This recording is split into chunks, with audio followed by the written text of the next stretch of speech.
Takže čaute lidi, já vás vítám u dnešního videa. Toto video bych řekl, že je nadměrně netradiční na moje poměry, protože jak jistě vidíte, dělám villager covery na písničky a různé reakce. Každopádně tohle jsem si nemohl odpustit, protože mi to přijde jako docela velká drama, co se dubbingového světa týče. A rád bych se k tomu vyjádřil z pohledu, ať už jako velkého kamaráda, údajného obtěžovatele, tak a zároveň jako z mého pohledu jako klasického docela normálně srozumitelného člověka, který dokáže nad věcma velice kvalitně přemýšlet. Tak jo, posaďte se a jdeme na to. Ještě bych chtěl, než začnu, říct velký shoutout pro Pekelné zprávy, je jejich video a TikTok najdete v popisku videa, který mě vlastně k této případu dostali. Takže shoutout ještě jednou pro vás a jdeme na to. Mnoho z vás určitě o této dramě neslyšelo, protože bohužel ty lidi ani ty dubbingové skupiny nejsou tak slavní, abyste o nich museli slyšet. 1000 subscriberů, možná ani to ne, ale to je jedno, tak já se vám ji zkusím rychle vysvětlit. Takže, o co jde? Nejmenovaný člověk podle hodně lidí psal velice nechutné zprávy holkám, kterým se to nelíbilo údajně, některým bylo i pod 15, což údajné osobě právě je nad 15. Nebudu tady zmiňovat osoby, věk, jméno, ani nic, protože na rozdíl od tady těch ubožáků dokážu jistě držet identitu lidí a anonymitu. A to, co udělali, ať už je prostě zveřejnili všude ty screenshoty, zničili tomu člověku život, tak zveřejnili všude i jeho jméno, což bych jenom chtěl říct, že je jen tak jako nelegální, ale to je jedno. A teď právě se na nějaký screenshoty podíváme, něco si k ním řekneme a samozřejmě jméno, profilovku, všechno zamažu, protože nejsem hovado jako tady ti určitý lidi, kteří prostě měli tu drzost prostě tam dát tu profilovku i to jméno. Aktuálně vám dám semka na obrazovku jistý screenshot, která daná osoba napsala, nebudu zase dávat jméno ani profilovku, všechno zamažu nějakým si způsobem, držím anonymitu. Takže, když se podíváme na tu fotku, tak jistá osoba píše velice zajímavé zprávy té holce, tady když se podíváte, píše třeba mami. A jde jasně vidět, že se to té osobě nelíbilo. Předem bych chtěl říct, ještě než začnete vytahovat takovýhle sračky, abych se vás všech holek jako chtěl zeptat, jestli tady to jako děláte všechny, že prostě místo toho, abyste se s tím člověkem přestali bavit, když vás sere, tak vyloženě prostě si děláte screenshoty a prostě potom mu chcete zničit život. Na toho člověka se vytáhl strašně moc screenshotů, jenom kvůli tomu, že těm holkám se to nelíbilo a řekl si, jebat, budu dělat screenshoty a prostě mu zničím život, takže si s ním budu psát, dokud nebudu mít dostatek screenshotů, což mi přijde opravdu ubohé. Já na tom celém případu nechápu, že jestli je to štvalo, tak proč si ho neblokli, je to velice nemorální. Na dalším screenshotu, když se podíváte, můžete vidět, že prostě daná osoba pravděpodobně lívla nějaký server, skupinu, je mi to jedno, co to bylo. A na čemž jí tady pan nejmenovaný napsal Bobíku. Předem ta holka mohla napsat, že jí je to nepříjemný a ti tak neříká. Což, když se podíváte, nikde nic takového nenapsala. Takže opět nechápu, proč se to řeší. Samozřejmě, jestli to vadilo, měla to napsat a ne prostě si to screenshotovat a potom si říct zničím tomu čurákovi život, haha. U tady té fotky je poznámka, že té holce bylo 13. Za prvý, podle zdrojů to pan nemohl vědět. Nebo jestli to věděl, to já nevím a je mi to jedno. Za druhý, ta přezdívka. Kdykoliv ta holka mohla říct ne, neříkej by mi tak a jednoduše by přestal. Nevidím žádný problém v tom, nevidím problém v tom, že by přestal.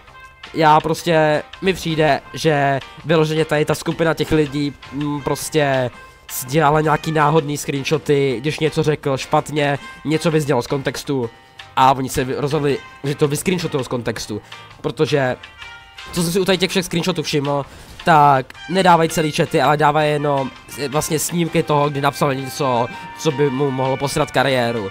A když si to tak vezmete, tak vlastně už tady to jde vidět, že to je hrozně vytržený z kontextu. A potom tady budu apelovat na jednoho takového rádoby dabéra, který se zachoval jako největší mrtka k tady té dané osobě, ale to až později. Ještě k tomu obrázku bych se chtěl vyjádřit tak, že je dost nechutný, že zacenzurovali jméno té slečny, ale jméno toho člověka už ne. Už tady jde jasně poznat, že prostě tomu člověku chtěli zničit život a pravděpodobně to fakt jako celý bylo jako nějaký naplánovaný. Nebo přijde mi, že to prostě celý bylo naplánovaný vůči němu. Protože já se omlouvám, ale cenzurovat jako ty oběti jméno, ale ne toho rádoby pachatele je dosti, jak to říct, zavádějící. Více obrázku dávat nebudu, pokud budete chtít, můžete mi napsat, dám vám po případě nějaký odkaz, nebo vám prostě nějakou fotku pošlu, jako další případů mám toho fakt hodně. A chtěl bych se k tomu vyjádřit z mojí strany. Takže za prvý, než vlastně řeknu nějaký své názory, pohledy na to, tak já vás varuju, opovažte se mi kdokoliv psát.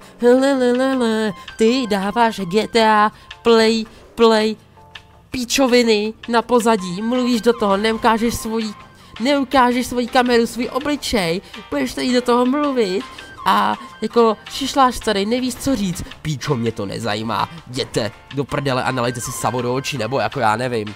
Klidně si vemte biolit, savo, jar, je mi to jedno a udavte se ním, je mi to jedno. Tak a teď se vyjádřím k tomu jistému daberovi.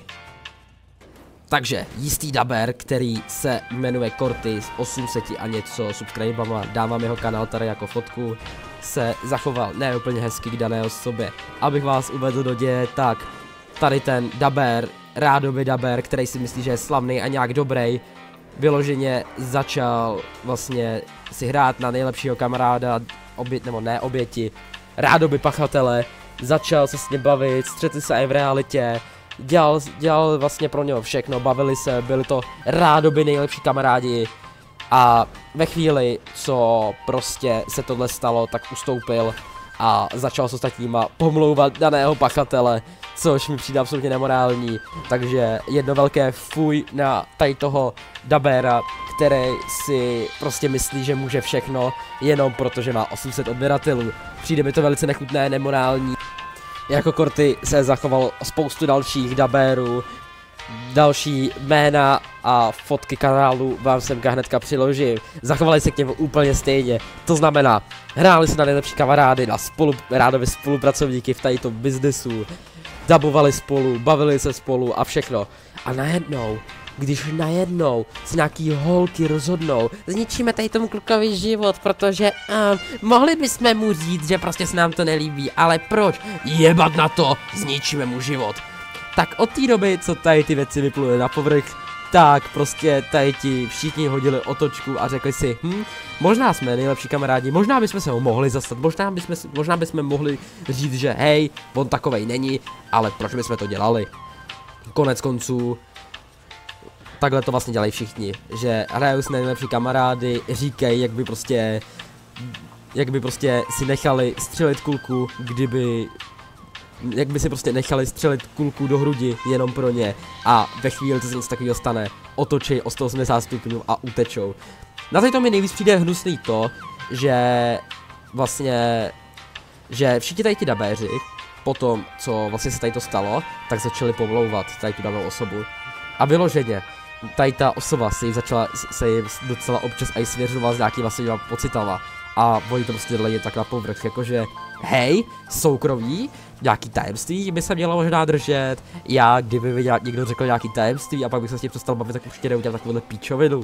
Jakože, proč bys to dělal? Máš vůbec jako zapotřebí dělat takovouhle píčovinu? No nic, tohle je konec videa, abych to nějak shrnul, všichni tady ti dabéři, ať už tady ty dubbingové skupiny, tady ti dabéři a další takovýhle píčoviny se zachovali velice hnusně k tady té osobě, dělali, že jsou nejlepší kamarádi, udělali na něho past a všechny tady ty píčoviny jenom kvůli tomu, aby prostě ho nějak zesměšnili a zničili mu život. Ještě jednou shoutout, pekelné zprávy. Přijde mi velice ubohý, že všichni tady ti lidi, kterých se to týká, napsali komentář typu, že ty pekelné zprávy o tom nic nevědějí, že prostě oni mají pravdu jenom kvůli tomu, aby nevypadali za debily. Což, hej, jako tohle jako víc potvrzuje ten fakt, že jste prostě všichni jako nevyspělí kreténi. Takže ještě jednou shoutout pekelné zprávy a ještě jednou zdůrazňuji, opovažte se mi kdokoliv psát do komentářů nebo mi psát kamkoliv jinam, že hej, hej, jako ty tam nedáš svoji kameru, svůj obličej, dáváš tam svůj hlas, dáváš nějakou goofy písničku do pozadí, dáváš video GTAčka do pozadí a prostě máš zapotřebí se vyjadřovat k takhle vážnému tématu. Jděte všichni do prdele, já mám právo se vyjadřovat k tady těm tématům, jak jen chci. A mám na to plné právo. V té diskuzi se velice zastávám oběti, nebo rádoby oběti, pachatele, je mi to jedno, jak ho nazýváte. Protože a poněvadž sice ať už napsal cokoliv, pořád, za to z velké části můžou i ty holky, protože a poněvadž když se na to podíváte, kdykoliv mohli prostě napsat, hej, neříkej mi tak, hej, nepiš to, hej, je mi to nepříjemný, ale oni to nenapsali. A víte proč? Protože, proč by to psali? Proč prostě v dnešní době je prostě víc trend někomu ničit život, než jako... Je to prostě víc trend zničit někomu život, než prostě mu říct hej, stop a zastavit to jako lehce, jako na začátku. No nic, tohle je všechno a přeji krásný zbytek dne.